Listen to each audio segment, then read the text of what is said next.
For years, most people in and outside Taiwan had been saying the war over the Taiwan Strait, if there were one, would come with warnings until several hours ago. No troop buildups as expected. No longer a diplomatic drama this time. Taiwan was given no time to prepare. The past hours have proved that assumption wrong.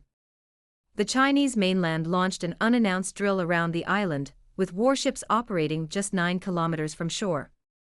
How long is the distance of 9 kilometers? It depends on how you cover that distance. A cyclist needs half an hour. A driver of a car, not necessarily a luxury one like Mercedes or BMW, needs 10 minutes. For Beijing's J-20 stealth fighter, 30 seconds should be enough. One does not have to blink when the J-20 fulfills that task and starts another. So here's the uncomfortable question: what if the exercise becomes a real war? Are Taiwan's provincial leaders, particularly Lai Ching-te, ready to answer the question when delivering a speech for the new year of 2026? Hi everyone, welcome back to Difference Frames the World, a channel to see the world from a different perspective. We upload videos regularly. Please subscribe to our channel so you will not miss our daily updates. Today, Clara talks about the military drill besieging Taiwan on December 29, 2025, Beijing's New Year gift to Taiwan's separatists. On Monday morning, Beijing time, the People's Liberation Army Eastern Theater Command launched a massive live-fire military exercise around Taiwan, codenamed Justice Mission 2025. It isn't a routine drill. For years or even decades, Taiwan's leaders talked about the Chinese Liberation Army being paper tigers, brandishing plastic weapons, and they bragged about asymmetric warfare as if buying American missiles was enough to sleep peacefully at night. The military exercise felt like a cold slap to their face. Why do we say that? Because the timing was brutal, the distance was unprecedented, and the message was unmistakable. Just days earlier, Washington announced a massive arms sale package to Taiwan, worth over $11 billion. HIMARS rocket systems, anti-tank weapons, logistics support, and so on. Taiwanese media celebrated it as a security guarantee, with headlines screaming about an ironclad American commitment. And then reality showed up.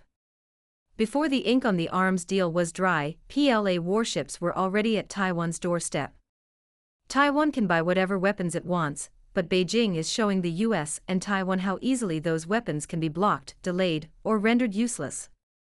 It wasn't a press conference warning.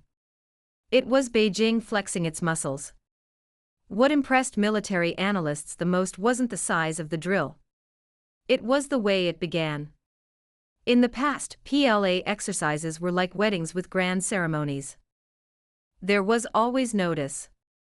Maritime warnings, satellite images of troop buildup, and intentionally leaked hints. Everyone, both the PLA and the Taiwanese army, had time to prepare mentally and materially.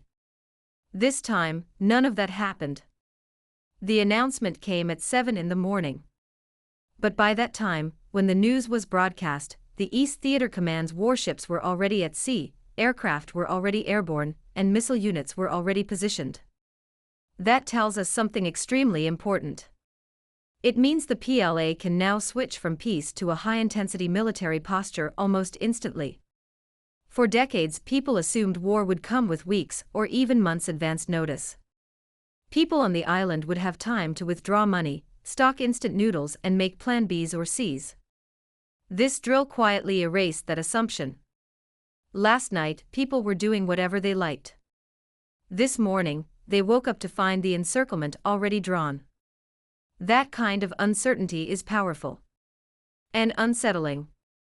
The drill layout isn't random. The exercise zones formed a chain, not just a loose ring. It was an operational encirclement that turned Taiwan into something resembling a giant escape room. Northern sector, pressure on Taipei and Keelung.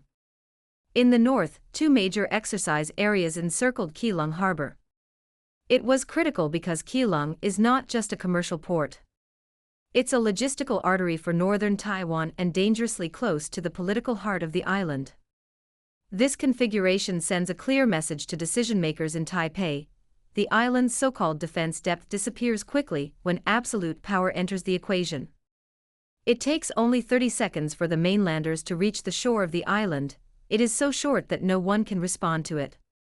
The south is where the drill becomes truly ruthless. PLA forces effectively sealed off Kaohsiung Harbour and extended pressure toward the Bashi Channel. That matters because Taiwan imports roughly 97% of its natural gas, most of which comes through southern ports. Taiwan's energy reserves last about 7 days. 7 days later, Taiwan will be really cool, then cold, and then chilly. Beijing doesn't need to fire a single missile to cause stress across Taiwan. Just standing at the gate is enough to make insurance companies panic, shipping firms hesitate, and energy planners lose sleep. For years, Taiwan's east coast was considered its strategic backyard. Deep water, stiff cliffs, and fewer cities, the mainlanders have little room there to maneuver. East of Taiwan is no longer a haven. Not anymore. The eastern exercise zones were clearly designed for submarine operations and anti-access tactics. That wasn't about locking in Taiwan's navy. It was about locking out foreign navies. With Beijing's missiles like firecrackers, neither the US nor the Japanese warships have a chance to approach the island. In plain language, that was Beijing shouting to the US and Japan. Welcome to the ambush zone, we've long prepared for you. Did Sanae Takaichi say anything about the drill? Does she still vow to defend Taiwan? Here's where things get nuanced. Despite how scary that drill might look, Beijing was surprisingly restrained in one key area: civilian lifelines. The drill zones focused heavily on military and energy corridors, but avoided fully cutting off civilian supply routes. That's not a mistake, not an accident. Beijing wants to send a message that the pressure is aimed at pro-independence politicians and external forces, not ordinary people in Taiwan. That distinction matters. From Beijing's perspective, punishing Taiwan independence is not the same as punishing the people of Taiwan, who are brothers and sisters, speaking the same language and flowing the same blood in their arteries and veins. Who are the culprits and who are the civilians? Beijing knows they must tell the difference, as they only punish separatists. During the drill, the PLA showcased advanced platforms like the J-20 stealth fighter, H-6K bombers, and next-generation hypersonic systems. Here's the key point. These weapons are not meant for Taiwan. Taiwan does not require fifth-generation stealth jets to overwhelm. The technological gap is already wide enough. Taiwan's strawberry soldiers do not deserve those high-tech weapons. These systems are aimed squarely at U.S. aircraft carriers and forward-deployed forces. Hypersonic anti-ship missiles traveling at several times the speed of sound are designed to overwhelm missile defense systems, including the U.S. Aegis network. Even American planners openly admit these weapons complicate carrier operations. At present, China's hypersonic weapons are not paper tigers nor plastic. And that changes how Washington calculates risk. Donald Trump is a businessman. He should at least know how to use a calculator, even if he is not good at counting. He knows whether he should fight for Taiwan. That is the multi-billion-dollar question. The United States practices what's called strategic ambiguity. There is no formal treaty obligating it to defend Taiwan. The goal is deterrence through uncertainty. It wants Beijing to guess, and Beijing says only fools guess and make choices. Beijing suddenly encircled Taiwan and pushed its troops forward. The Chinese mainlanders do not care if they pass the median line of the Taiwan Strait. Their pilots want to see the beautiful island with their naked eyes. Taiwan is beautiful. They clearly see it. American leaders try to downplay the drill. President Donald Trump commented on the drills, saying that China did not notify him directly about the military maneuvers, but added that he is not worried, noting that China has conducted naval exercises in the area for years, and that it does not necessarily signal an imminent attack.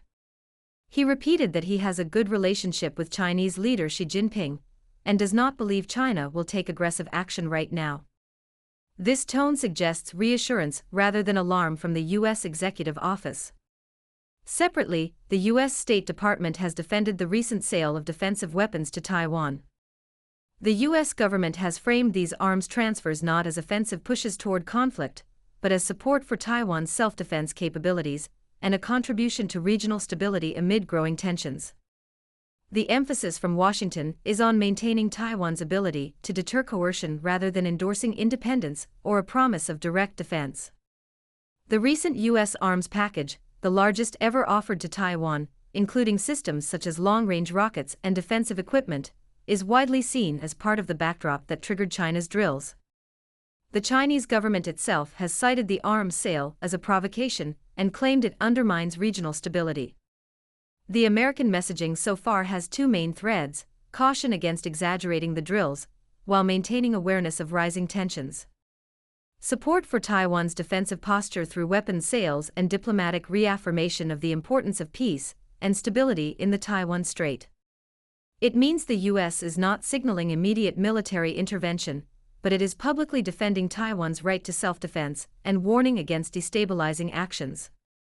The U.S. leaders are weighing whether defending Taiwan is worth risking the loss of 2 or 3 aircraft carriers, thousands of American lives, and a regional war with a nuclear-armed peer competitor. And here's the uncomfortable truth. Taiwan is strategically important to slow down China's development, but it is not existential to the United States. Donald Trump is one of the rare U.S. presidents who do not care about Taiwan at all. He did not allow Ching-te to step or stop on America's soil. The message is clear. Do not cause me a headache, Taiwan is none of my business. He is to visit Beijing 3 months later. He is supposed to trade Taiwan for better terms with Beijing. How about Japan, then? It said nothing. Sanae Takaichi knows better this time. She no longer treats Ching-te as a lovely partner, however handsome he is. By the way, is Ching-te handsome? He is worrisome. He cannot sleep well now. Japan has been unusually vocal in recent years. From Abe to Sanae, whether dead or alive, Japanese leaders want to make Japan a normalized country militarily and politically. Taiwan has been a good excuse for Japan to achieve that goal. But this time, Japan chooses to be silent. Is Taiwan's contingency still Japan's existential crisis? God knows. But God is not Japanese and does not speak Japanese or English. The exercise zones extended uncomfortably close to Japanese territory and major urban regions. The message was blunt: if Taiwan is a survival crisis for you, then let's see how you feel when missiles and warships are at your doorstep. Please be honest. Please do not panic. So again, Japan's oral support for Taiwan is possible, but military hesitation is real.